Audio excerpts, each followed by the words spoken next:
Salut à tous et bienvenue dans cette nouvelle vidéo. Alors, je suppose que vous reconnaissez le décor derrière moi. Attendez, je me tourne. Et oui, je me redirige vers Polydome pour la Clermont Geek Convention pour la 3e année de suite. Et voilà, donc vous avez encore une fois une vidéo bilan. Donc on va rentrer, on va voir qu'est-ce qu'il y a. Et puis je vous dis à tout de suite. Bien les gens, la première chose qu'on peut dire, c'est qu'il y a une sacrée ambiance.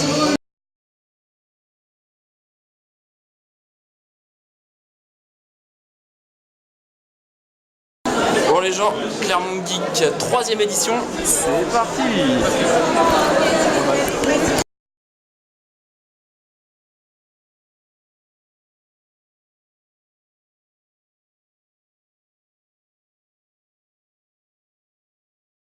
Bon les gens, je me dirais qu'il serait de retour, et c'est effectivement le cas, regardez derrière moi, le stand Pokéworld. Bon les gens, voilà la scène, et apparemment il y a une FAQ de youtubeurs. Alors c'est très rare. Pas très bonne qualité, saurez-vous le reconnaître?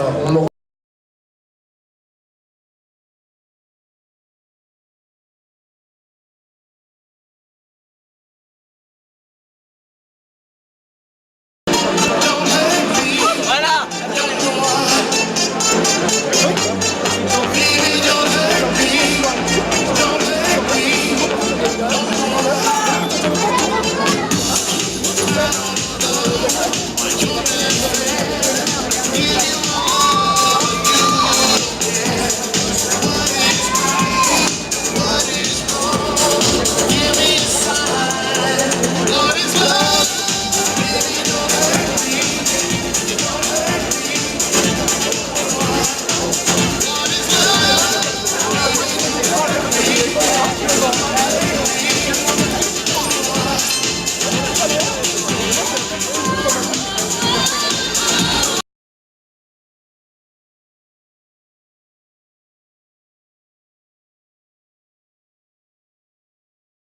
Voici.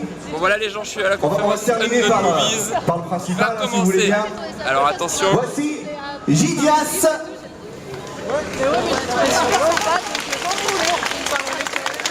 Je suppose que vous le reconnaissez. Flo. Hein. Et un maximum de bruit pour In the Panda.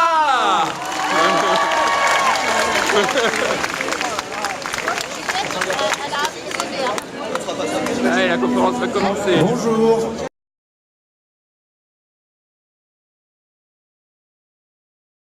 Est-ce que c'est voulu et pourquoi tu as essayé de faire ça?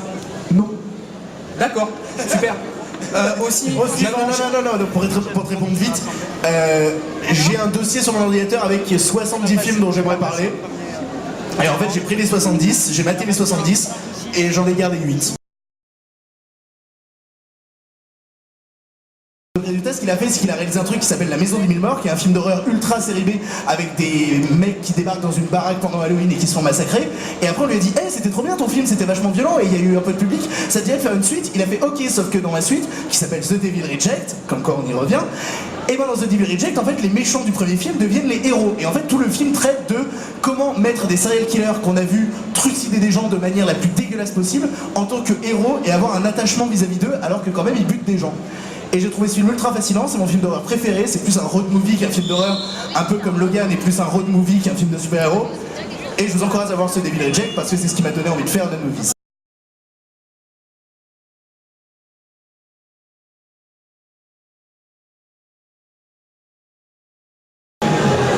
Bon les gens, la conférence Unknown Movies était vraiment cool. Mais là, c'est l'heure de manger. Et regardez ce que j'ai pris. Le ramen. Le vrai ramen de Naruto. Allez, bon appétit. Bon, les gens, j'ai fini de rigoler. Vous avez vu, je me suis costumé. Il est temps de faire ce pourquoi je suis venu. Et ceci, vous en aurez la réponse plus tard dans la vidéo.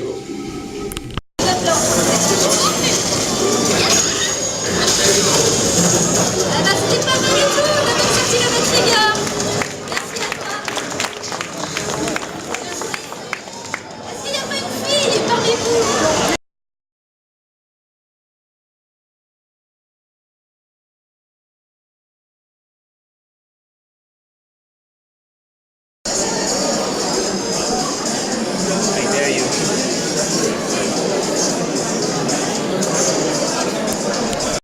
Genre, devinez qui vient de la Clermont Geek. Voxmaker. Et ouais. C'est cool, non? Bah, lui.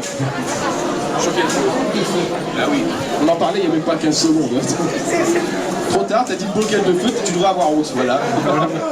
Voilà. Le bocal de feu, voilà. Une nuit en enfer. Quoi? Une nuit en enfer. Une nuit en enfer. De Robert Rodriguez. De qui? Robert Rodriguez. Ah bah c'est très bien. L'un de ses seuls bons films.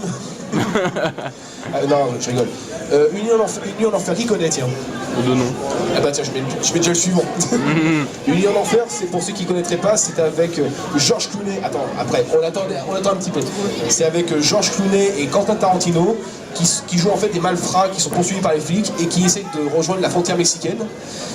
Et tu t'attends à un thriller en fait, et au milieu du film, il s'arrête dans un bar, et au milieu du film, t'as des vampires. Voilà.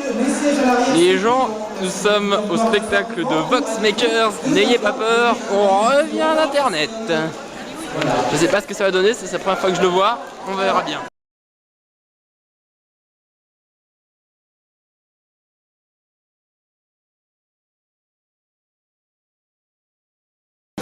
Mais voilà, je voulais quand même rappeler que oui, on est dans une convention japonaise, c'est bien, mais on est quand même en France. Du coup, fusion franco-japonaise, je vous présente le top 5 des raisons qui font d'Obélix un personnage de manga.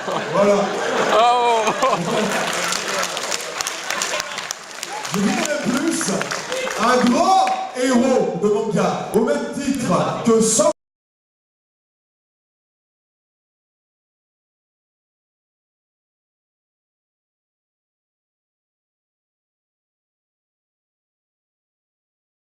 Tu le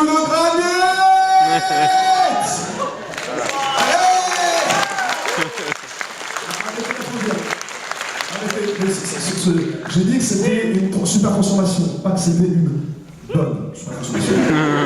Voilà. Du coup, la moralité de cette histoire, c'est que si jamais vos parents décident de jeter vos mangas à la poubelle parce que c'est trop violent et absurde avec des personnages irréalistes, je vous propose de brûler tous leurs tomes d'Astérix et de les remplacer par les exploits de Cookie Flip.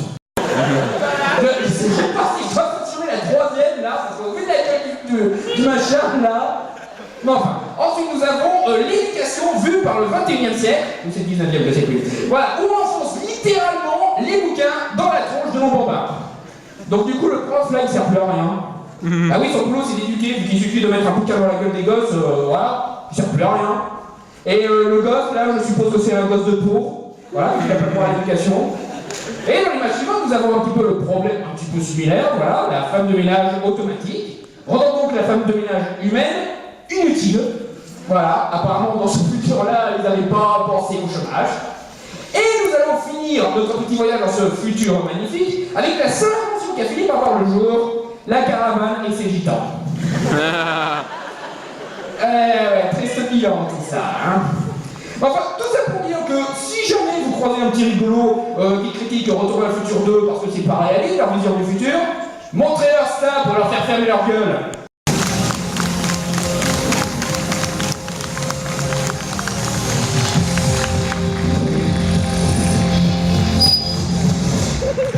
I just wanna be the very best. Get you talking on this my quest. I've got to set your friends. I've just forests waiting like today. Music of the life in a big in everything that you see. For the Helix, I'm Pokemon. Say the other king for the Helix, I must carry on. Randomly for the Helix, I'm going on. Proceed for the Helix, I'm hanging on. 3 hours into the geometry.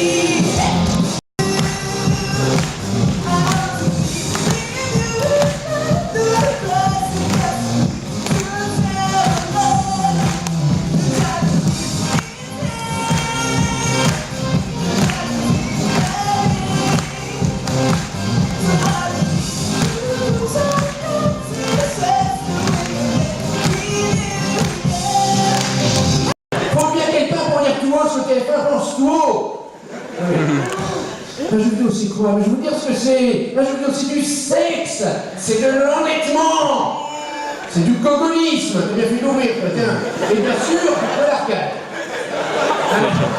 Ne dites pas que ça aide au développement personnel, hein. N'importe quoi. Regardez par exemple, aujourd'hui on est quand même dans une époque formidable où un ado boutonneux qui s'excite sur son manche, ça peut avoir un avenir professionnel. Mais rendez-vous compte? Pire encore là avec leur e-sport, regardez-les, ils veulent qu'on les reconnaisse. Bon, vous me direz déjà, on connaît des Coréens entre eux. Bon. Non, là, ils veulent qu'on les reconnaisse en tant que sportifs. Mais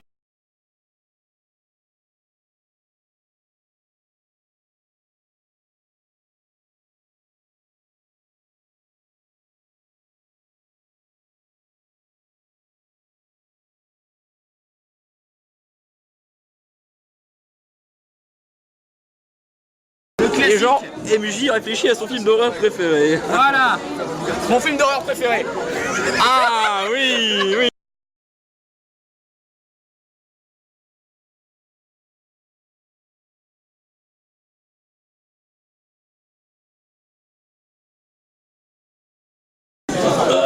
Les gens, poser une question insolite à Shinderai vous fait réfléchir très longtemps. Ah oui, poser une question insolite vous fait réfléchir très longtemps. De quoi? Par ça là? Oui. En fait, je suis vraiment pas friand de films d'horreur. J'ai le droit de mettre autre chose qu'un film ou pas? Allez-y. Moi je vais mettre un animé alors. Animé ça compte aussi. J'en ai eu. Est-ce que quelqu'un peut expliquer le principe du jeu?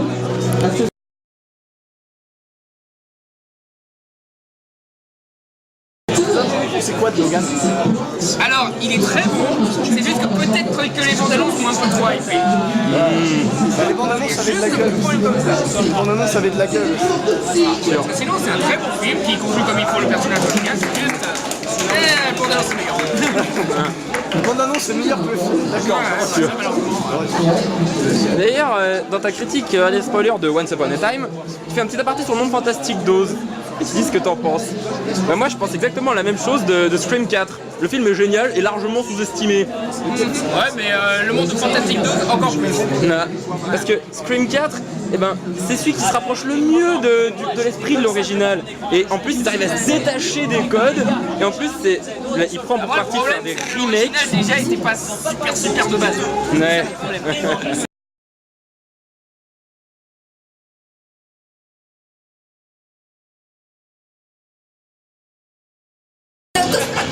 C'était pas moi. Bah attends, c'était quoi? Oh! J'ai l'autre. Oh!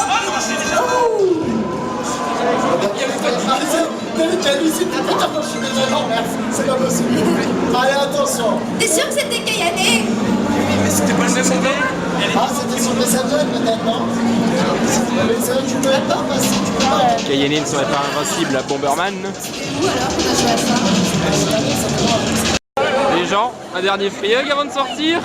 On cherche encore. Oui. Non, tu veux bien prendre la photo? Ouais ben voilà les gens, la Clermont Geek touche à sa fin pour ma part.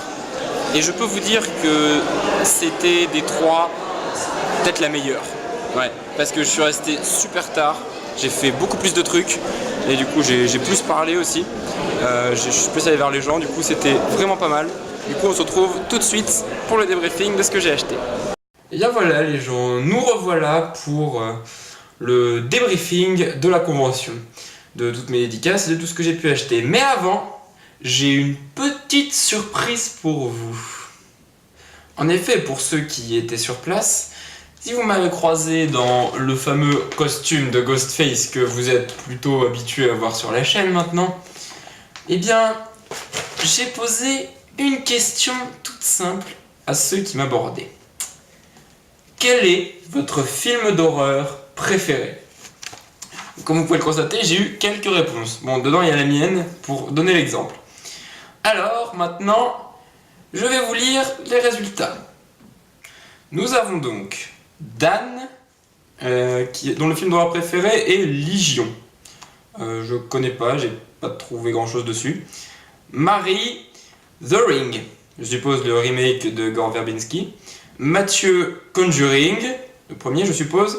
Bastien, Annabelle, oui.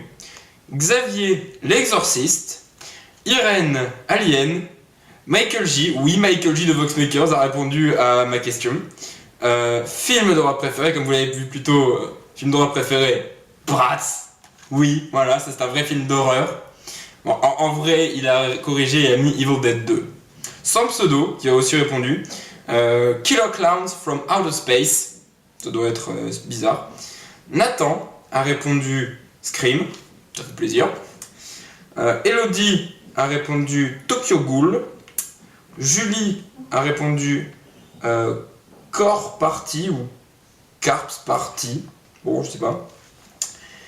Tai Shindai, encore de Voxmakers, a répondu Iganashi no Raku Koroni. Bon, je sais pas si c'est ça le nom exact, donc je sais pas, corrigez-moi si jamais je me trompe. Et pour finir, Sacha Brown, de Voxmakers également, a répondu Tocket Dale Fighten the Evil, je suppose. J'arrive pas à déchiffrer les titres japonais, mais voilà les quelques réponses que j'ai eues. Bref, après ces quelques résultats, ça m'a fait vraiment plaisir d'interroger les gens à propos de ça. C'était une petite expérience assez innovante que j'avais envie de tenter depuis longtemps, donc voilà, ça m'a fait plaisir. Et maintenant, passons à ce que vous attendez tous, les dédicaces et les achats. Bon, on va commencer par les dédicaces, ça ira plus vite. Mais je suis fait dédicacer sur le programme, parce que c'était assez innovant cette année. Tout le programme est ici, de ce côté, et ce côté-là est réservé aux dédicaces. Je trouve ça pas mal, il est marqué mes dédicaces dessus, vous verrez quand je montrerai. Alors j'en ai 4. Voilà. Les 4 membres de Voxmakers que j'ai interrogés à propos de leur film d'horreur préféré, voilà, Michael J, sans pseudo, Tai Shindai et Sacha. J'espère que vous arrivez bien à voir. Voilà, comme ça. Voilà. D'ailleurs, sans pseudo, MJ, n'oubliez pas, je leur ai conseillé ce film en fait. Ensuite, nous avons une petite figurine Pokémon. L'année dernière, je n'avais acheté 4. Maintenant, j'en ai eu plus une. Voilà, celle d'un de mes Pokémon préférés, au massacre. Voilà, un de mes 5. Elle est pas mal, elle est pas mal. C'est une posture dans laquelle on ne le voit pas habituellement. Et je parlais de Voxmakers tout à l'heure. Voici un t-shirt. Un t-shirt Voxmakers. Je suis pas très fan de la matière du logo, mais il est pas mal, il est plutôt confortable. C'est vraiment cool. Bon, ok. Vous voulez que je l'essaye? Très bien. Voilà. J'espère que ça vous plaira. Il est plutôt confortable, je trouve. Allez, on passe à la suite, et c'est du lourd. Hop! Vous savez, dans les conventions, il y a souvent des stands d'armes, de répliques d'armes. Et ben voilà, j'en ai acheté une. On l'ouvrira juste après, vous inquiétez pas. Ainsi que ceci, un sac surprise Pokéworld. Il vient donc du stand Pokéworld, dont je vous ai parlé un peu plus tôt dans la vidéo. Et bien voilà, ils offraient des sacs surprises avec des voilà, vente de produits dérivés Pokémon, figurines, cartes, peluches, jeux, goodies, accessoires, etc. Voilà, tout ce qu'on a là-dedans pour 20 €. Donc on verra ce qu'il contient, je ne me suis pas spoil dessus. Mais on va d'abord ouvrir ceci parce que c'est le plus gros. Bon voilà les gens, nous revoilà pour l'ouverture du gros colis de répliques d'armes. Je vais m'aider d'une paire de ciseaux parce que voilà, il y a du scotch à couper. Ah bon, perdons pas plus de temps, allons-y. Hop, voilà. Après ça va tout seul. Et...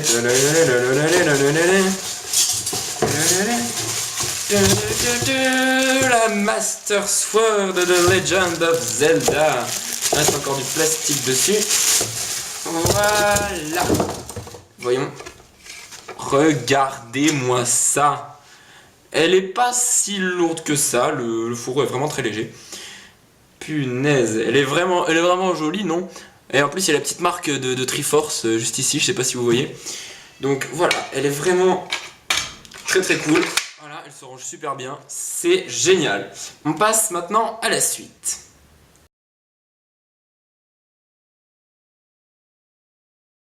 Bon les gens, on enchaîne avec l'ouverture du sachet Pokéworld. Là, pas de ciseaux, c'est plus facile, c'est des agrafes. Alors, là je vais découvrir en même temps que vous. Voilà. Alors, qu'est-ce qu'on a là-dedans? D'accord, attendez, je vérifie qu'il n'y a pas autre chose. Non. Voilà, on a un petit sachet comme ça. Ça fait quand même beaucoup d'emballage, je trouve. Et voilà. Alors nous avons un pendentif, je dirais. Pendentif avec Pikachu, Mew et Evoli. Voilà, vous voyez bien.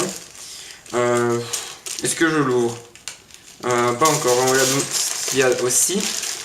Oh! Un petit Pikachu qu'on peut accrocher. Regardez-moi ça. Oh! Deux petites figurines. J'ai Balignon et Mime Junior. Voilà. Ben, je les avais pas. C'est pas mes Pokémon préférés, mais je les avais pas. Donc, écoutez, pourquoi pas. Et un truc en japonais. Je sais pas trop, là. Du coup, je vais ouvrir. Voilà. Alors.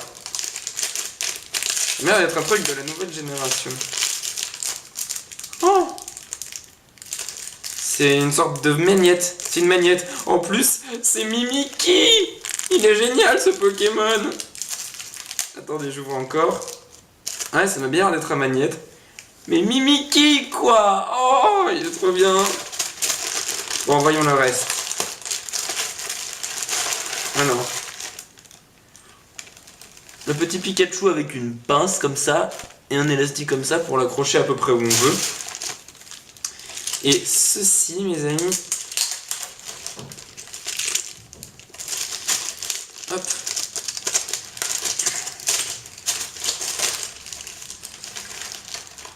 Ah non, c'est pas un pendentif. Le cordon est beaucoup trop court. Comment est-ce que tu ouvres ça? Voilà. Une petite ribambelle de Pokémon.